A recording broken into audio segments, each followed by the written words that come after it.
Hey everyone, welcome back to the Deep Dive. We've got a really fascinating one for you this week. We asked you all to send in anything you thought was interesting, and some of you sent over some stuff about urban agriculture policy. And we found this one thing in particular really interesting. Yeah, a really fascinating initiative happening right here in Georgia. Right here in Georgia, yeah. We're going to be looking at Karen Gordon over at Growing Augusta. Yeah. And she submitted a really important programmatic request to Senator Jon Ossoff on March 29th, 2025. Oh, wow. So this is recent. Very recent, yeah. And it really kind of gets at the heart of how federal policy works to support urban farming. Okay, well, I'm interested. So let's unpack this a little bit. What exactly is Karen Gordon asking for? And what makes this request so significant in the larger picture of urban agriculture? Well, Karen Gordon is basically proposing a pretty fundamental change Okay. to how the USDA's Office of Urban Agriculture and Innovative Production is structured. Mm-hmm. And her main argument is that this office, the Office of Urban Agriculture and Innovative Production, really needs to be its own division Oh, interesting. within the USDA. Gotcha. And that it shouldn't be under the NRCS, the Natural Resources Conservation Service. Okay, I see. Yeah, that sounds like it could have some pretty significant implications for urban farmers. Right. It might just seem like moving some offices around, but it could have a huge impact on how urban farmers and communities access support from the federal government. Yeah, I mean, that makes sense, like who they go to, who they talk to, what forms they need to fill out. So to get into this, we've got a few different sources to work with here, right? Yeah, a couple of good ones. We have Karen Gordon's communication, this letter to Senator Ossoff. Yeah. We also have the detailed programmatic request document from Growing Augusta. And then we have some background info from Senator Ossoff's website, just kind of explaining how these requests work and, where they go. Right, right. So I guess our mission today on the Deep Dive is to understand, why is this change being proposed? Hmm. What are the limitations of the current setup? And really, what are the realistic possibilities of seeing this kind of big structural change happen within the USDA, especially under our current administration? Exactly. And I think to really kick things off, we need to understand Karen Gordon's perspective and the perspective of Growing Augusta. Okay, yeah, that makes sense. They're deeply invested in supporting community-led agriculture and really building up those resilient local food systems right here in Georgia. Yeah, and for her, this isn't just some abstract policy debate, right? Oh, no, not at all. I mean, it seems like this is coming from her direct experience working in this field. Absolutely, yeah. In her communication, she emphasizes this. She's really seen firsthand how powerful urban farms can be in neighborhoods.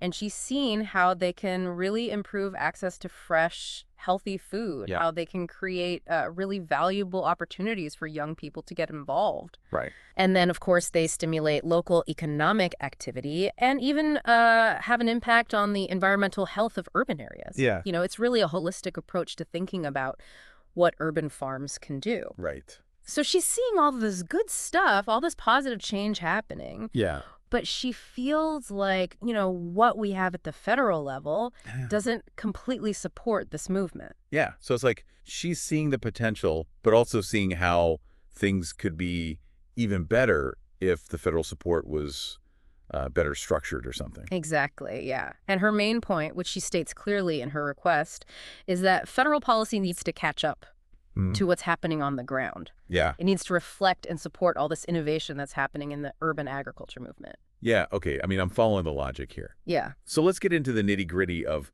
what she's actually asking for in this programmatic request to Senator Ossoff. Right. So this is for fiscal year 2026. Sure. What's the main request here? Like, what's the one big takeaway? Yeah. The main thing she wants is for the USDA's Office of Urban Agriculture and Innovative Production to become its own division within the USDA. That's really the core structural change that she's advocating for. Okay, and so you mentioned earlier that right now it's housed within the Natural Resources Conservation Service, the NRCS. Why is that a problem?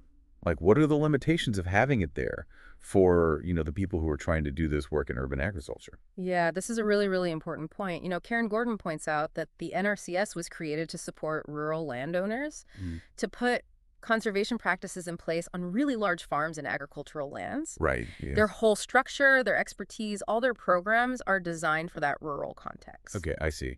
So I'm picturing like soil health, water management on big farms, right? Exactly. Like dealing with hundreds of acres or even more, like that kind of scale. Exactly. And they have these traditional conservation concerns, but urban agriculture is really different. Yeah. So how does that not work? It's usually on a much smaller scale. Hmm. It often operates within cities where space is at a premium. And while, of course, environmental stewardship is important, it's not the only focus. Right. It's also about building community, about supporting small businesses and entrepreneurs in food production, and dealing with all the regulations and zoning laws in cities. Yeah. So it's a really different set of priorities and challenges compared to, those large rural farms that focus on just producing commodities and those broad conservation efforts. Yeah, right. It's more than just growing food. Exactly. It's about working within the city, right? Yeah. Navigating city hall and building these local economies at a very, neighborhood level. Exactly. And as Gordon says, urban farmers run into roadblocks when they try to access USDA programs because those programs are often designed with that rural mindset. The expertise that urban farmers need isn't always there, and the programs aren't always flexible enough to really support urban agriculture initiatives in the way they need. Right. It's like the system is just not built for them. Yeah, it is kind of like trying to fit a square peg into a round hole. Yeah. The basic design just doesn't really work for the unique characteristics of urban food systems. I'm getting it now. Okay. Okay, so then creating a separate division, like what she's suggesting, Right. how would that fix this? What's the idea behind that? The idea is that a standalone division would be much more in tune with the needs of communities doing urban agriculture, Okay. especially in cities and underserved areas. So basically, the federal government's priorities would be more aligned with the realities of urban farmers, not just in Georgia, but all over the country. Got it. It would be like carving out a dedicated space within the USDA that focuses specifically on urban food systems. Okay, so Karen Gordon, in this programmatic request that she sent to Senator Ossoff, does she explain why this is so important? Oh, yeah, definitely. Okay. There's a section called report language, and she really lays out her reasoning. She emphasizes how crucial urban agriculture is for things like food security, community health, workforce development, and boosting local economies, particularly in those densely populated and underserved areas in cities. Mm-hmm. So she's saying that urban agriculture isn't just a hobby. Right. It's a crucial part of building strong and sustainable cities. Yeah, it's like a key part of the puzzle, right? Absolutely. Not just a nice little extra thing. Exactly. And she specifically points out that while the NRCS is helpful, their current structure isn't really the best fit for a lot of urban producers. Mm-hmm. Urban producers are working with limited space. They're selling directly to consumers. They often have educational programs. They run mobile markets to reach food deserts. Right. They're forming cooperatives. They're building these hyper-local economies. Right. And that needs a very different kind of support than a large traditional farm.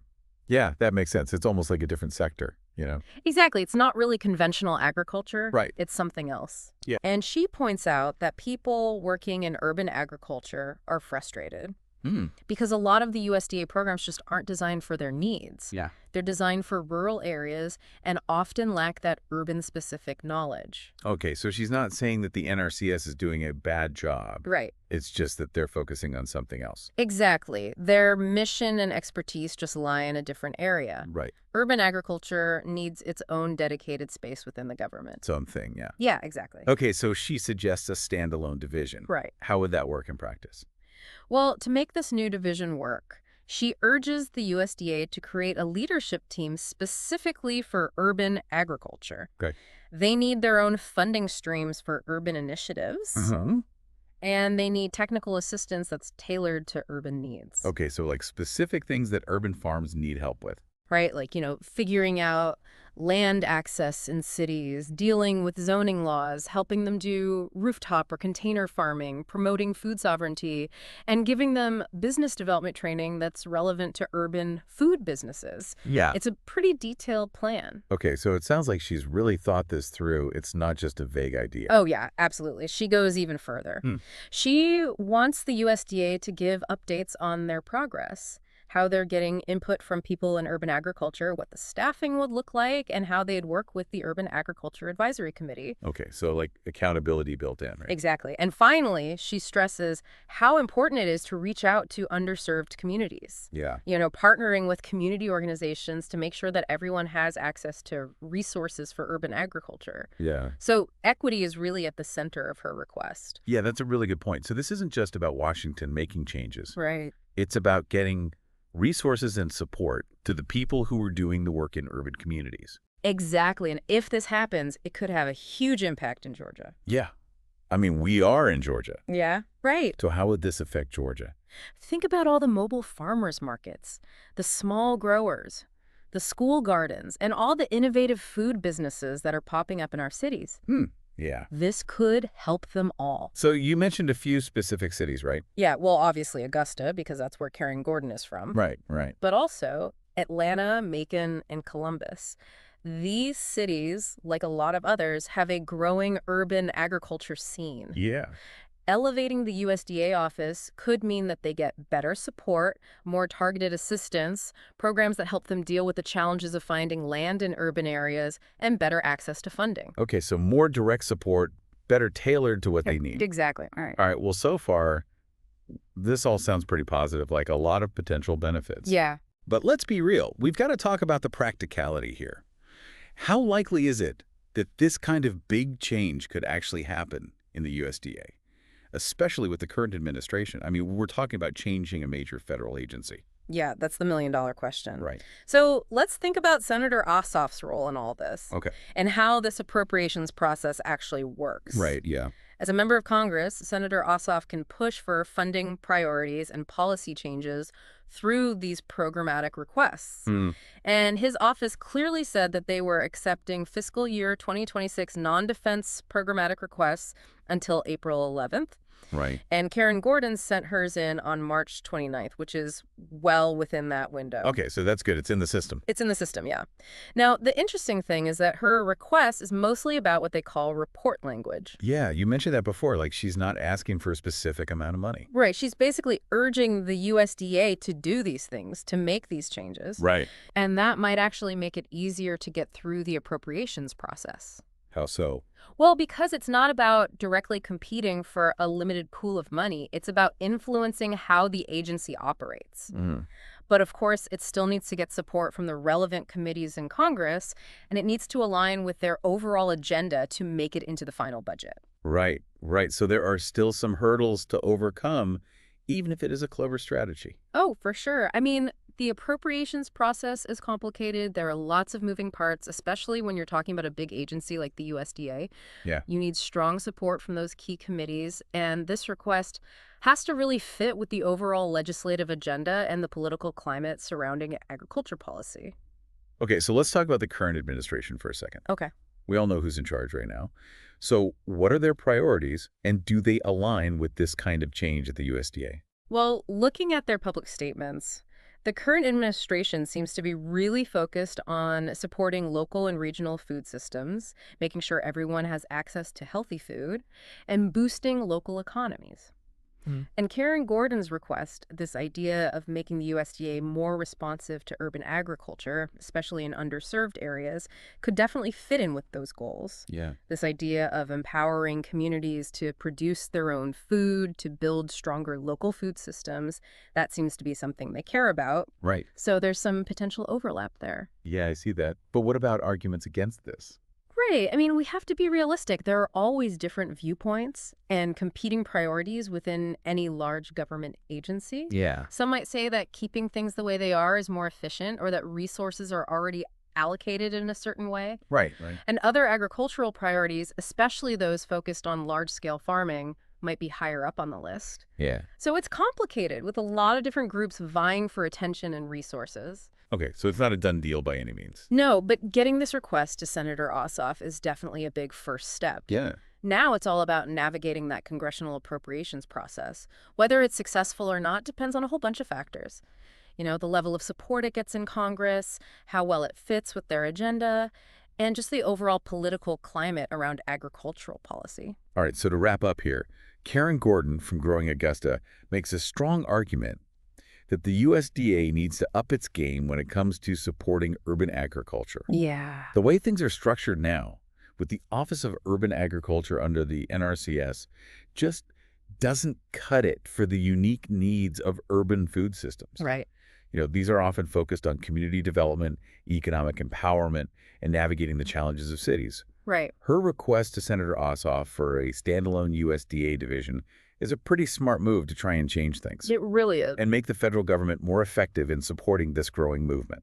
Yeah, I mean, this could have a big impact on communities, not just in Georgia, but across the country. Yeah, potentially improving food access, strengthening local economies, and creating healthier and more resilient cities. Exactly. And this focus on a separate division really shows that people are starting to realize how important urban agriculture is to the overall food system.